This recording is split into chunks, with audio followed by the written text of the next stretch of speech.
Okay, तो अब हम देखते हैं इनकम्प्लीट लिंकेज क्या होती है। ओके, तो अब हम पढ़ने जा रहे हैं एक्सेप्शन ऑफ इंडिपेंडेंट असॉर्टमेंट। तो पहला एक्सेप्शन है complete complete linkage, intergenic interaction में जो हमने देखा है कंप्लीट लिंकेज। और दूसरा जो एक्सेप्शन है वो है इनकम्प्लीट लिंकेज। इनकम्प्लीट लिंकेज मतलब क्या? तो हम वही तो देखने जा रहे हैं। मतलब ये मतलब देखा था सबसे पहले इस दुनिया में पन्नेट और बेटसन ने। यू गेस्ड इट राइट, ये वही पन्नेट है जिसका हम स्क्वायर बनाते हैं। तो ये घूम रहे थे अपना जंगलों में, ये अपनी क्रॉस करवाते रहते थे प्लांट्स के बीच में। तो इनको एक बहुत इंटरेस्टिंग प्लांट मिला, उसका नाम था लिथाइरस ओडोरेटस, जिसको स्वीट पी भी कहा जाता है।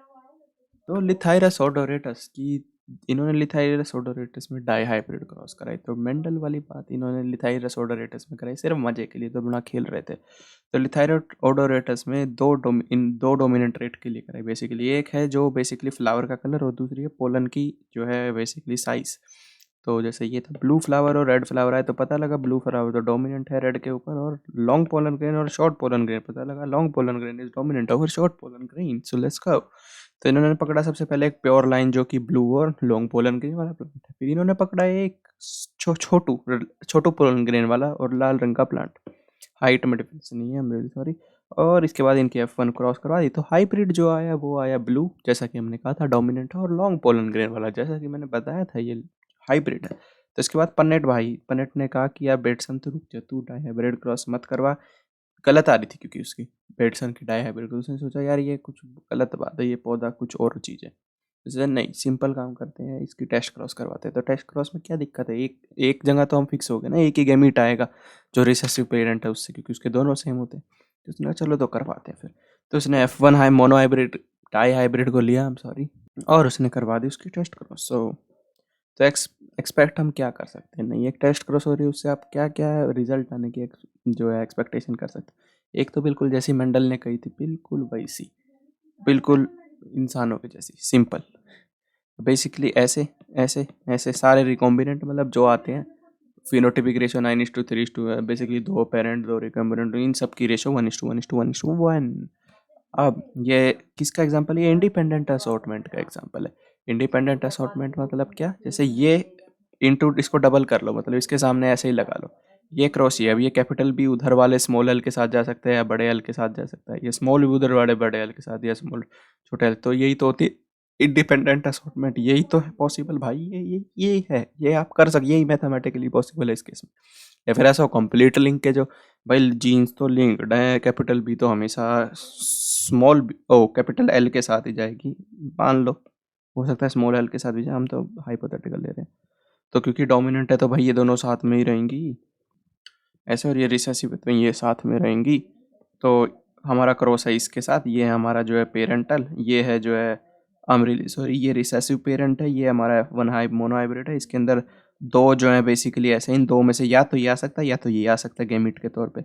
इसमें से बस यही आ सकता है गैमीट के तौर में। तो या तो गैमीट हो सकता है capital B capital L small L, या फिर ये ऐसा कैपिटल बी कैपिटल एल ये क्रोमोसोम प्लस में ये छोटा क्रोमोसोम, या फिर हो सकता है वो ये क्रोमोसोम प्लस ये क्रोमोसोम। Okay, awesome. तो अब तीसरी आती है बहुत ही तगड़े वाली मिस्ट्री, एक अनएक्सपेक्टेड चीज जो रियलिटी में होती है, पर पेटसन पन्नेट के बाप ने भी कभी नहीं सोची थी ऐसा हो सकता है। वो है कि चारों आए, चारों रिकॉम्बिनेंट भी आए, पर वो रेशो ही नहीं है, मेंडल वाली रेशो ही नहीं है, 1:1:1:1 तो है ही नहीं। तो ये क्या बकवास है? ऐसा कैसे हो सकता है कि मेंडल की रेशो ही नहीं है, और जो है बेसिकली कितनी बार करवा लो सेम रेशो आ रही है? ऐसा क्यों है? मतलब कुछ है कि मैथमेटिकली रेशो कांस्टेंट है, पर जो है बेसिकली रिकॉम्बिनेंट कम आ रहे हैं, पेरेंट ज़्यादा आ रहे हैं। तो क्या दिक्कत, क्या बात है? इंडिपेंडेंट असॉर्टमेंट नहीं हो रही। एक बात इससे क्लियर होती है कि यार ये सेम क्रोमोसोम पे हैं, ये दोनों जीन, मान जाओ हमारी बात, ये सेम क्रोमोसोम पे ही हैं। ऑसम। दूसरी बात आती है कंप्लीट लिंकेज। अगर कंप्लीट मतलब ये एक साथ भी जुड़ी नहीं हुई बिल्कुल, अगर एक साथ जुड़ी होती तो कैसे बाबू भैया, कैसे? तो होता ही नहीं ना काम। तो रिकॉम्बिनेंट का भी जिंदगी में बनता ही नहीं। मैंने सोचा कि अगर ये एक सेम क्रोमोसोम पे है और एक साथ साथ लिंक्ड नहीं है, तो तीसरा ऑप्शन क्या बचा? सेम क्रोमोसोम पे है पर इनके बीच में कोई डिस्टेंस है। अमेजिंग।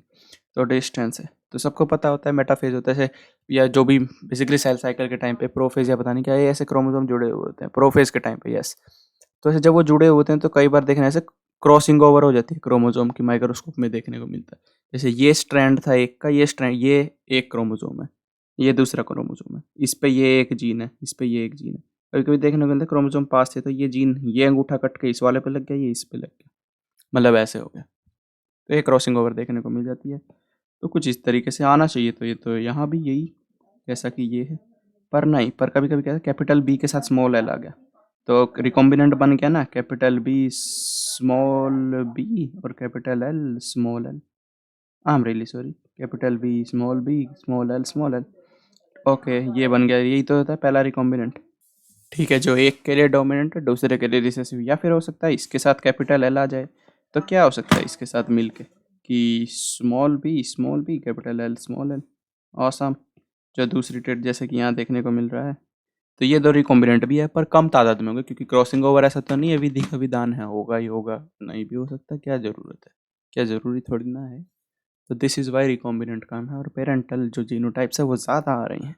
ऐसे पेटसन और पन्नेट ने सिंपल से फिनोमेनन को एक्सप्लेन किया। अभी इधर देखो, इधर सर ने 2-3 चीज़ काफ़ी इंपॉर्टेंट बताई है।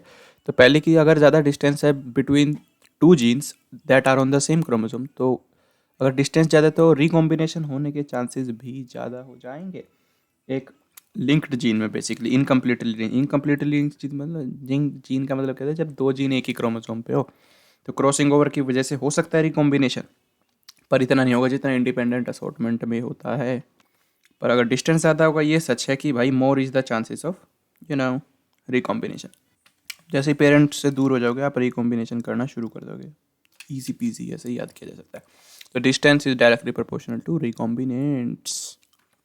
जैसे ये दे रखा है कैपिटल ए कैपिटल, ऐसे ये जब लिंक इतनी दूर दूर है तो देखो रिकॉम्बिनेंट ज़्यादा है, जब और पास पास है तो रिकॉम्बिनेंट कम है, जब बिल्कुल चिपके हुए तो 0-0 रिकॉम्बिनेंट है, जो कंप्लीट लिंकेज होती है।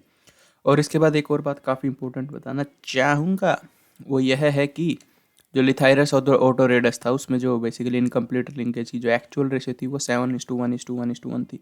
मैंने 40-20 40-10-10 40 ऐसे लिख रखी थी, वो गलत थी, वो ऐसे ही हाइपोथेटिकल थी। असली रेशियो ये है 7:1:1:7। अब एक और इम्पोर्टेंट बात बताई सर ने, वो क्या है कि मेंडल ने पाइसम से टाइवम जो सिलेक्ट किया, फिर उसके जो 7 कैरेक्टर सिलेक्ट किए। मेंडल इतना ज़्यादा लकी था ना जिसकी हद नहीं है।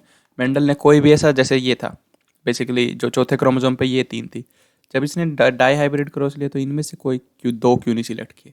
इसने क्यों नहीं जो है हाइट और जो है पोड शेप को सिलेक्ट नहीं किया, हाइट और इन्फ्लेटेड पोड? वाई?